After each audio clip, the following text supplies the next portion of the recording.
And I'll hand it over to our presenters, Chris and Kaya. Hi, everyone, and welcome to Putting the Fun in ABE Funding. My name is Kaya. I use she, her pronouns, and I am an adult educator at the International Institute. And my name is Chris Kloss. I use they, them pronouns, and I'm an adult educator at the Hub Center for St. Paul ABE.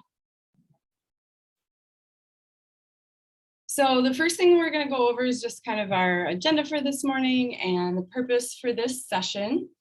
We've done this one a few times, and hopefully we will make talking about funding a little more fun than it can sometimes be. I think we remember things better if it's a little more interesting, maybe a little entertaining. We also want to kind of talk about some of the needs that our programs have, and really I think we all recognize that underlying all of them, more funding for our programs is one of the primary ways to meet that need. So understanding funding is super important because if we understand how we are funded and where our funding comes from, it means that we know which pressure points and which talking points to really hone in on when we're advocating for more funding. So yeah, we want to learn about how it works, get down to some of the nitty gritty, hopefully. We are going to look at some case studies. Hopefully this is where the fun comes in. We'll look at some like sort of real numbers, but then we'll also look at some exaggerated disaster scenarios to kind of pick things apart and see how they work. And then hopefully we'll have a little time towards the end of this session where we can talk together about how what our needs are and what the next steps for advocacy are.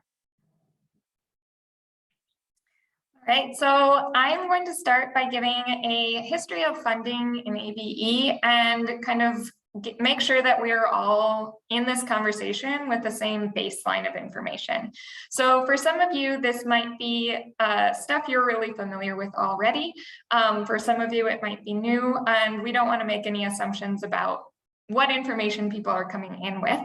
So in the interest of giving us all that shared understanding, we're going to start by just talking about what ABE in Minnesota looks like.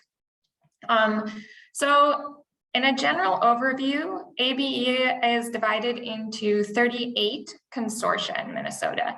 The consortia system is unusual. Most states don't have these like groupings. They have programs that are independently operating or competing for funding. Within our consortium, we have sort of three general buckets or categories that they might fall into. The most prevalent is a district-based consortium. So usually in a district-based consortium, you'll have a school district that's the fiscal agent for the consortium. And then you might have some additional school districts. You might have some CBOs, which are community-based organizations, and you might have county correctional facilities as well. So we'll look at some examples of different versions of that. We also have some community-based organizations that are not associated with a school district that operate independently as their own small consortium. And then we also have state corrections, which is kind of a beast unto itself as one large consortium for the state.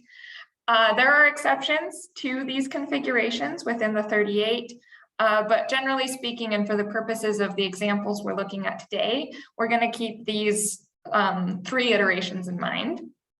So an example for what these different consortia might look like is we have large metro consortia. These are going to be things like Minneapolis and the St. Paul Community Literacy Consortium. So you can see in both these cases, there's a school district that's the fiscal agent for the consortium. And then Minneapolis and St. Paul both have a lot of community-based organizations that also are within that group. And in the metro area, we're looking at participant numbers in the thousands. So you can see Minneapolis, around 4,820, St. Paul, 7,140. So a lot of participants in a really dense area with a lot of services. We also have consortia that are in greater Minnesota. So some examples of those would be, if you think about the Detroit Lakes Consortium or the Northwest Service Cooperative or Moorhead, you can see with these Detroit Lakes as all of them include multiple school districts, right? And then in Detroit Lakes, you also have county corrections. And these are programs that are going to be spanning large geographic areas and have maybe come together to create a consortium to cover services for a population that's more spread out. And the population numbers are in the more of the hundreds. And then we also have those CBOs that we talked about, where these are community-based organizations that aren't operating underneath a school district, they're independent. And the two big examples of that are American Indian OIC and Think South, which are focused on some really distinct populations within adult education and are in the metro area. And then finally, we have our state corrections, which is 9 correctional facilities, and that's for the entire state of Minnesota. It's not a geographic area. So with that overview, we are going to open up a poll, and we want to just know where people are coming from today. So if we could pop that open. We'd just like everyone to let us know what best describes your consortium, where your program is at.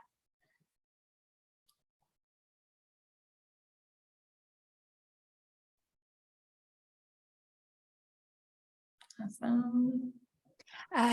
This is Megan. I was just checking to look for the polls, and mysteriously they are not there. But Jody said that she can see them.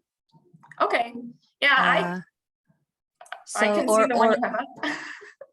Yep, I have launched the poll. It looks like right now like we've got 81% of folks who have answered. Good. Maybe you can't see it, Megan. Yeah, I guess I can't because but everybody else can, so I think we're good. Super. Thank you, Jody. Thanks, Jody.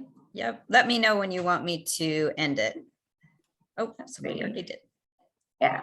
I think let's share the results. It looks like we've got a wide range of people today, so that's awesome. What we're hoping to do today is we want you to understand what the funding distribution means for your specific program. And we also want to think about it within the context of this broad range of programs and needs for the state too. So looking at who we have here today and thinking about what we just talked about, we're going to try and consider like, what does the funding mean for all of these different programs and for adult education in Minnesota. So thank you for sharing that. And we can close the poll there. And now we're going to jump into funding. So ABE funding comes from 2 main big sources. You might have funding through individual grants or through the civics grant or some private donations as well. So programs diversify their funding in a variety of ways. But when we're speaking generally for ABE in Minnesota, federal funding and state funding from the government are going to be our 2 main streams. You can see federal funding is based entirely on contact hours. And then state funding is based on a funding formula that we're going to jump into in detail in a little bit. But before we do that, we're going to give you one more survey. And this is just to see what we already know. We are going to ask you to take a guess at what the federal contact hour rate and the state contact hour rate are for 2022. So the contact hour rate means how much money you get for 1 hour with a participant.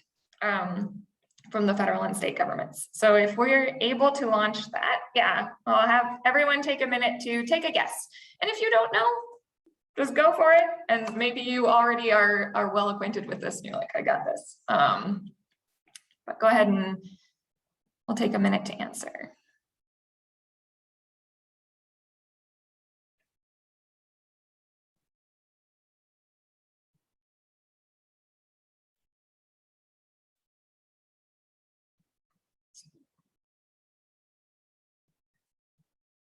Okay, give people about 1 more minute to reply on these.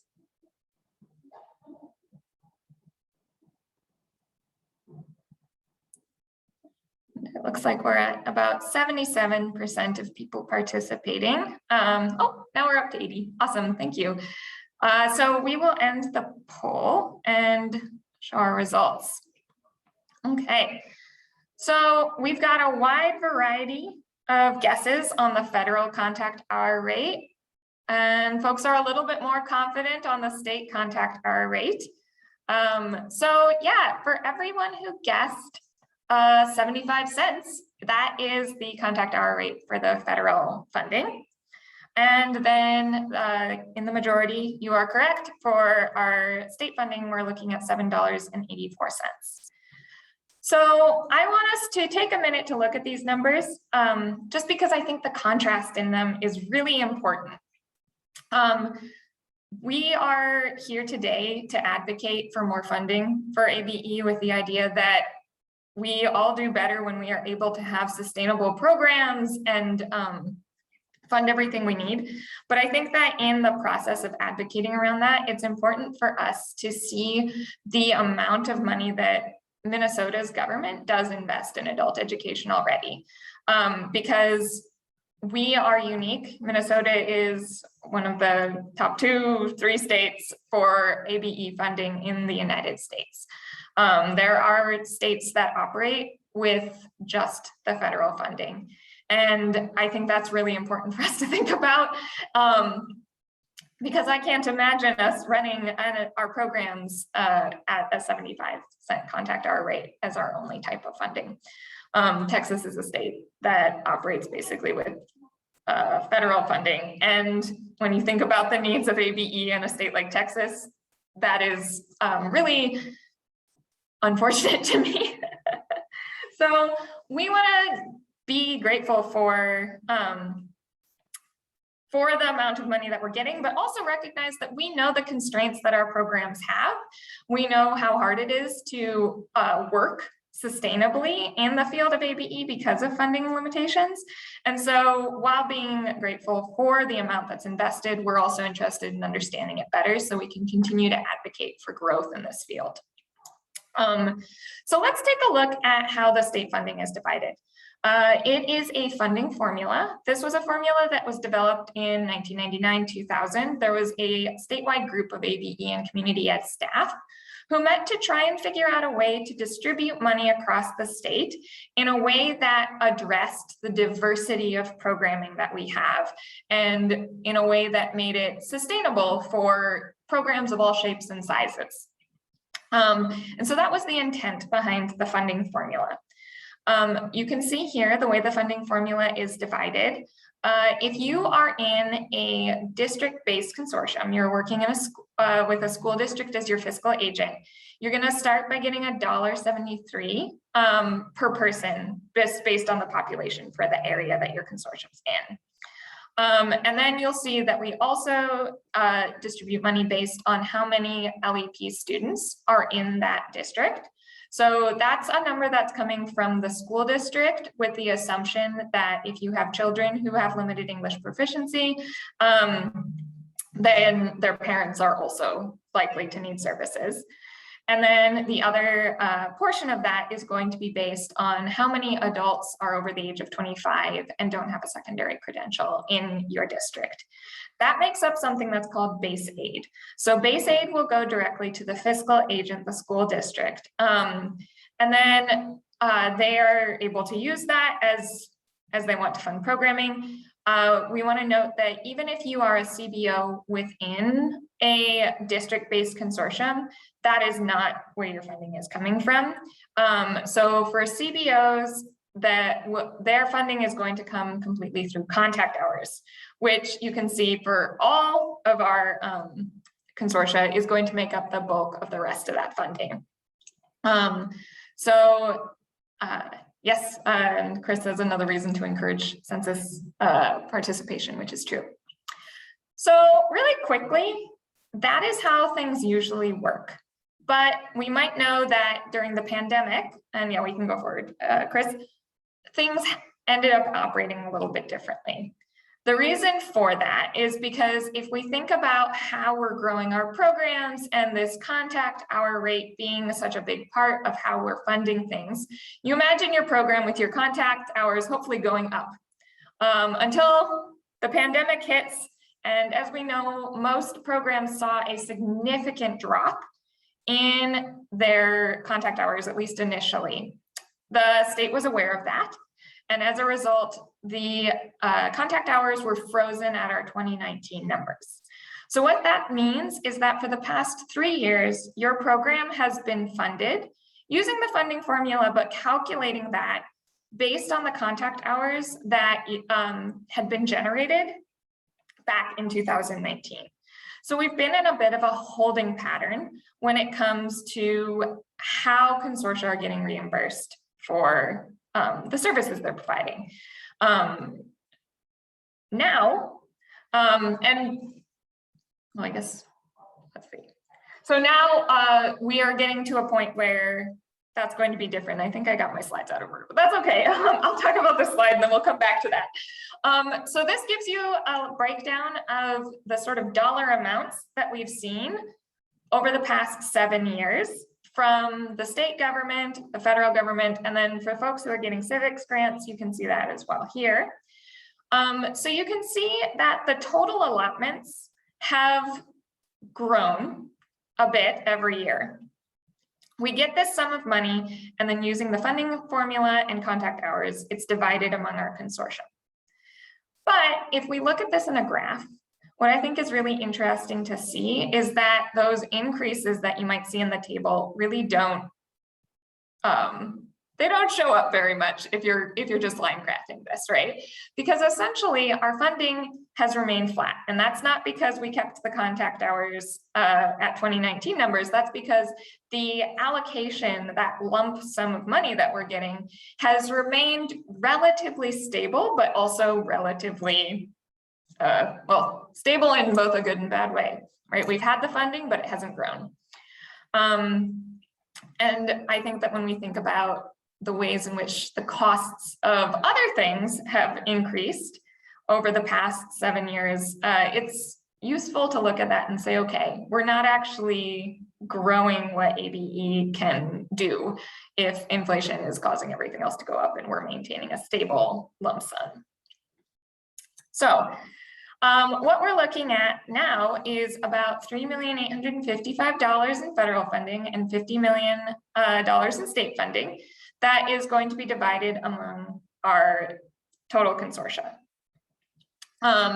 And starting this year, the contact hours that your program accrues will be used to help calculate that distribution for the 2023-2024 fiscal year. So we don't want people to panic around that. What we want everyone to do is look at some examples for how the funding formula works and sort of see where the built-in stability and protections are, and then also maybe where the opportunities for improvement are. So I'm going to turn it over to Chris, and they're going to talk a little bit more about what does this actually look like on the ground. All right, thank you, Kaya. I think it's great to have a little bit of that context, and then hopefully we can sort of unpack it and tease it out a little bit in this next section here. So we're gonna spin my little wheel here and decide which the consortium types that we are going to take a look at first. So let's spin the wheel. All right, looks like the first one we're going to take a look at is the sort of metro-based district type consortium. So if we're in the metro, it's a district-based consortium. We've got our federal funding and our state funding. So the first thing we can take a look at is that federal funding, like Kaya talked about, is going to be very based on contact hours. So this is an example that we kind of rounded from, I don't know, 2018, 2019 numbers. So if you do the math on this and you use our current contact hour rate, it's not going to work, but the example still holds true. So this district has about 557,000 contact hours. And you can see there's a little asterisk note. We'll talk about that more in just a second. And so roughly that's going to give them an allocation of about 412,000. Remember, those federal contact hour rates, very small. For the state, they're going to report 560,000 contact hours. And you might be going, what? Those two numbers are different. How is that possible?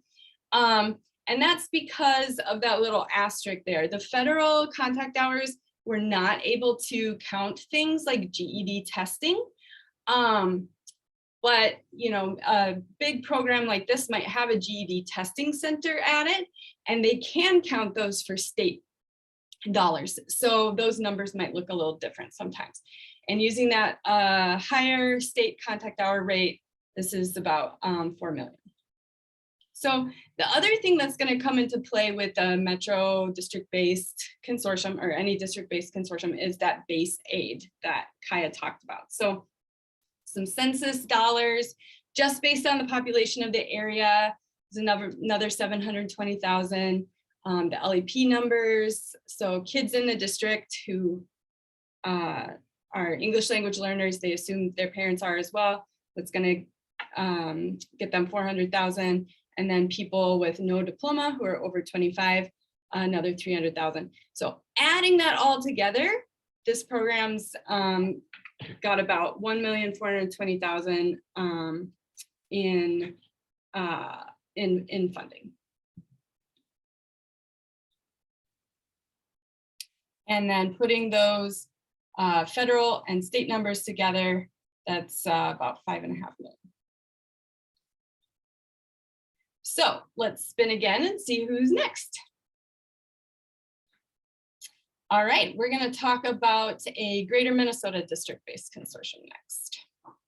So again, starting with the federal money, this program's got about 8,800 contact hours, and that's about $6,000 in federal funding. They have the same number for state. So this might be a program that doesn't have a GED testing center. So the contact hours that they're going to report for state and federal are going to be exactly the same. But of course, that higher contact hour rate, they're up to 64,000 in contact hours. And then they also get that base aid, right? This is district-based consortium. So census money is 100,000, LEP 12,000, no diploma 54. So their state aid now is up to 166,000. Let's add that together and we get a total of 230,000. But my little spinning machine has an error. What happened? So there is an additional sort of rule written into the statute that says contact hours can't be worth more than $22 an hour. And so that total, if you divide it by the actual contact hours, is worth more than that. It was a little while since I've done the math. I think it's more like $26 an hour or something like that. So what ends up happening, you know, for the sake of the game, it says, please return $37,000. But in reality, this just adjusts their allocation. They're not going to like get funding and then have to return it. They're just going to get allocated less money total. Oh, I thought I had one more time. It looks like the adjusted funding would be 193,000. And correct me if I'm wrong, Kaya, but I think when we were discussing this, this is something that more programs are kind of experiencing now that everybody's contact hours have kind of come down a little bit. Yeah, so I think we're seeing, and Scott's got some comments in the chat too, which is great. Scott's the co-chair for the Literacy Action Network's Legislative Committee. So thank you for chiming in. Yeah, so a lot of programs did see this cap come into play because, yeah, it, as Chris was saying, it's triggered when there's an estimation for what population you should be serving. And you're not reaching that estimated population in the base aid. And so it's limiting it. And a lot more programs saw that during the pandemic. Yeah, thank you. Yeah, thank you both for those additional sort of clarifications. And I think we're going to do the disaster scenarios in a little bit. And when we do that, we'll see why the cap can be helpful. But also, I think a lot of programs experience the frustration of, you know, maybe we're doing as much as we possibly can, and we're having a really hard time growing our program, you know, and with the cost of everything going up, there's just a lot to think about with this. So let's spin one more time and see what else we want to talk about next. All right, so this time we're going to talk about a CBO. So as Kaya showed on the map, the most of the CBO-based consortium are actually in the metro. So the first thing we'll take a look at is their federal contact hours. Looks like 9,200, and that's going to get them about $7,000 in funding from the federal government. This one, it's 9,600 for state. So maybe this is also a program that has that GED testing center or something like that based in their program, so they can submit more contact hours. So that's about $70,000 in funding. And like Kaya talked about earlier, base aid doesn't apply to a CBO. So that's all she wrote. The total is going to come out to about, oh, I think I didn't add it together, 70,000 from the state, 7,000 from the federal, so we've got about 77,000 total. So like I mentioned before, now we're going to kind of make some hopefully ridiculous scenarios. Every time we've done this, some of them feel oddly familiar. So, but we'll kind of play with it a little bit, exaggerate some things, hopefully, and help us unpack and understand this a little bit more. I see some questions coming in. Kaya, should we hold them towards the end, you think? Yeah, I think we'll hold off on a couple of these. They're great questions. Please keep putting them in. I'll track them in the chat. And we'll get to them at the end. Yeah, we have a little thoughts and takeaways time, and this is exactly what I want you to do when we get there. So hopefully we'll get there with plenty of time to unpack those. Okay, so our first disaster scenario is a tornado that hits the metro area, and programs have to close and lose 8,000 hours. People have compared this to extended winter weather days, actual tornadoes, buildings that burned down in the uprising, lots of things that impacted hours. So the Metro Consortiums, right, they're going to be one of the programs hit by this. So we see their contact hours go down. And again, that's an old contact hour rate that we're using. But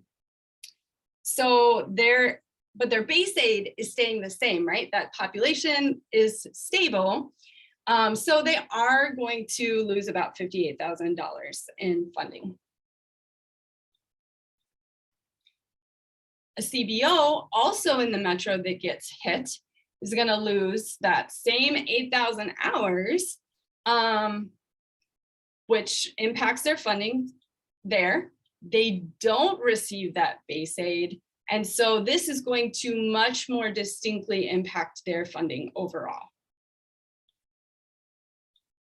And then programs in Greater Minnesota where the tornado didn't hit, or the snowstorm or whatever, their funding is going to remain more or less the same amount of contact hours, same amount of base aid. They still hit the cap, and their total funding is the same. So our next disaster scenario, we have this cow chasing 7,000 people out of Greater Minnesota into the metro area. Okay, I don't know if it had like disease or ranching production moved locations or something like that. So here we have our Greater Minnesota Consortium. They're working really hard, recruiting, retaining students, generate the same number of contact hours. But you can see their base aid has been impacted.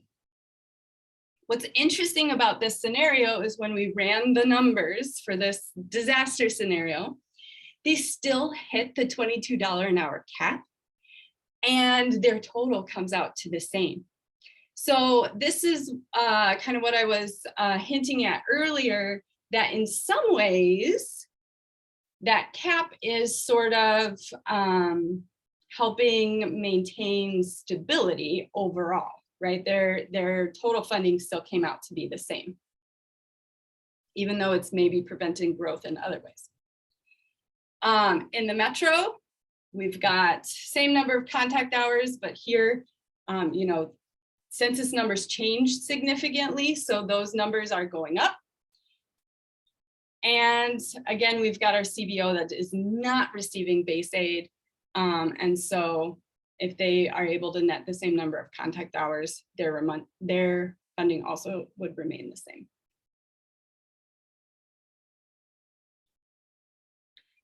Okay, so we are now getting down to our questions for discussion part. And we have 3 questions for discussion to sort of get people thinking, but Kaya, do we want to start by answering what's in the chat? Yeah, let's start with some of that. And thank you to folks who have been chiming in with their expertise too. I'm going to verbalize some of the questions just to make sure that everyone gets a chance to see the answers. So first, Amy asked a question about measurable skills and if they impact anything to do with funding.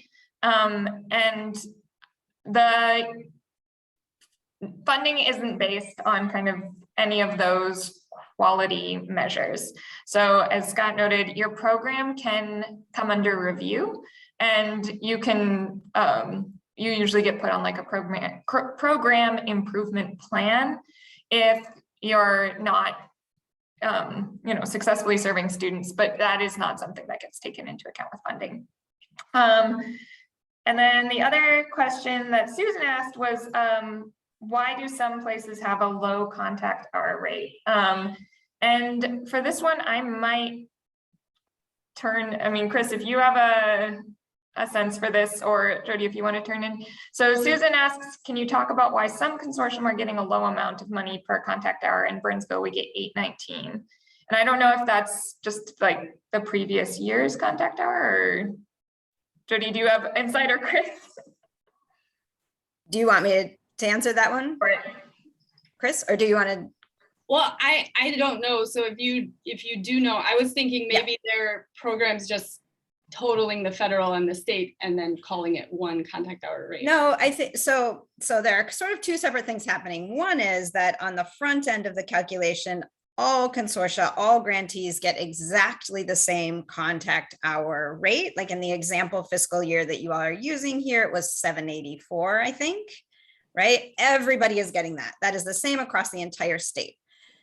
Then there's this calculation at the end to take all of the funding together, all of those different pieces of the state funding. So that contact hour aid plus the base aid, the LEP aid, and the over 25 no diploma aid, put all of that together and then divide that by the total number of contact hours. And that's where we see a lot of variation across the state. Okay. So some places end up over $22 per hour because they've got kind of a lot of base aid, but not as many contact hours. Uh-huh. That's where that $22 per hour cap comes in. A place like Burnsville, which is a metro area program, has, relatively speaking, more contact hours, you know, more in that bucket of the funding and less in the base aid bucket. So when you do the math, that works out to $8.19 per hour. It doesn't mean that Burnsville is getting funded at $8.19 per hour. It means that that's the total amount of funding divided by the total number of contact hours. Okay. Thanks, Jody. Yeah. And Jody, as we're very grateful, I should have said earlier that Jody is on with us because she has been the person who's helped us put together this presentation over the years. And so thanks for being the tech assist and also the phone a friend on some of the nuances with it. Yeah. Another question we had was from Kelly around whether or not consortium are required to share, let's see, are districts required to share the base aid among consortium members? And my understanding of this is no, and that most don't. So I think as it is right now, the districts generally don't share base aid with like the CBOs. This is my favorite question though, Kaya, because there's no reason they can't, as far as I understand, but they just don't. Yeah, so I'll just, chime in to confirm. State statute, the funding formula in state statute applies only to the grantee from the Department of Education. So there are 38 grantees, 38 fiscal agent entities, as you all have been talking about. Many of them are school districts. One is the Department of Corrections. There's a couple CBOs in the mix. As to what happens between that fiscal agent entity or the grantee and the other members of the consortium, they could be other members that are school districts. There could be other members that are CBOs. There could be other members that are other kinds of entities. State statute is silent. There's no requirement. There's no prohibition on how any of the funding, including the base aid, but also frankly, the contact hour aid. There's no direction in state statute about how that distribution happens. That is a choice internal to the consortium. So good question. And then there's a lot in the chat specifically about the process for consortia to merge. I think Matt asked the first question. So one thing when Chris was talking about the contact hour cap, that some programs do is that if you're a program, you're hitting that cap, you don't see an opportunity to grow within the space you're in, then sometimes the consortium will merge. So that way you've expanded your potential population pool and can then like increase how you're reaching people and maybe get out of that cap. And Matt was asking about when you can do that. I don't know the details of that, but I will defer to the people in the chat unless someone else knows that that's wrong. Kathleen says you apply to merge every year. In February, I think is when you said, yeah. And Scott says the date's February 1st. And it's a request to the state. I don't know if there's more to say with that. So I'll just clarify that the process is if there's going to be a change in consortium membership, including like a merger of consortia, that our office needs to be notified by February 1st. And then the actual, like the vehicle for making that change is the annual application that's due on June 1st. But we do expect a notification to our office, just an email with all of the relevant folks CC'd by February 1st. And thanks, Megan. We got about 5 minutes. And I guess the last thing I want to say with the cap too is I think Scott had a lot of really good comments around how that cap was set back, I think Scott, you said in 2003, and the conversations that are happening about raising that cap to maybe acknowledge the changes in the cost of things these days, which is part of what the Legislative Action Committee for Land is advocating around. And I think those are most of our questions. Kelly, you are correct. CBOs are, they're going to get their funding if they're within a district from that district, and the district will decide how it's distributed. Yeah, they act as a fiscal agent. One other thing I wanted to mention with the consortia merging thing is I was so impressed by the creative ways that people, when funding, like contact hours weren't an issue anymore, were reaching out to students during the pandemic, which included some really awesome collaboration between different programs in some of these greater Minnesota consortium that are really geographically spread out, especially with the advent of virtual classes. And so I think thinking about some of that moving forward and prioritizing meeting student needs instead of prioritizing contact hours and contact hours alone is something that like I always take away from this session. All right, we are running low on time. Thank you for all of the questions. There are a couple of next steps that have already come up. I think Scott put the information for joining the Land Legislative Committee. Like that is something that if this is important to you and you're getting excited about how we can change things and what the cap should be and stuff like that, like here's your sign. And Scott, if you want to put that information again in the chat for us, that would be great as well. Something Kaya and I talked at length about was now take this information back to your program, your staff meetings, your consortium meetings, and educate the other people in your program. Make sure they also understand this information.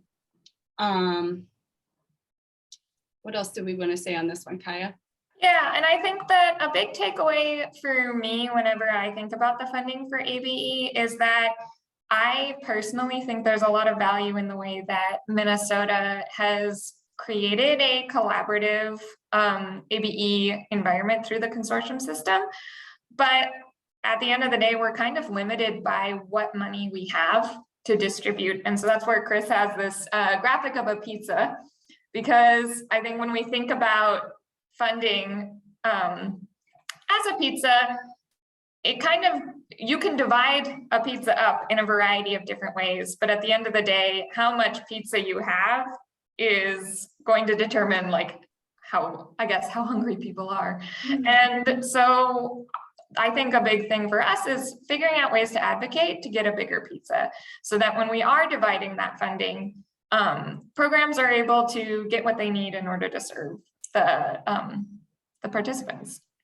Yeah, something I always go back to is I remember having sat in meetings where we like really looked laser focused at the contact hour rate going up and down from year to year. And as long as the pizza stays the same, at a certain point, more contact hours just make smaller slices. And so that's not actually helping us as much as we think that it is. So the laser focus just on more contact hours doesn't help us as much as a bigger pizza, like you were saying. So I think it's really great. Yeah, Erin's gonna have pizza for lunch. I love it. Okay. And I like Megan's suggestion, you know, Scott, maybe part of Lanza recruitment should be that there's more pizza opportunities. Yeah, so thank you all for coming. Thank you to Jody for being our on-call expert. And thank you also for the people who chimed in with their expertise in the chat. And Chris and I are part of ABE, which is a group of teachers advocating for adult education. And Chris, if you want to say more, we've got our contact information there. Yeah, let us know if you want to get involved in future things. We do try to make a yearly trip to the Capitol. It's been a little complicated during the pandemic, but we're hoping to make our way back there. And so if that's something you're excited about, please let us know. Thanks, everyone. Yeah, thank you, everyone. And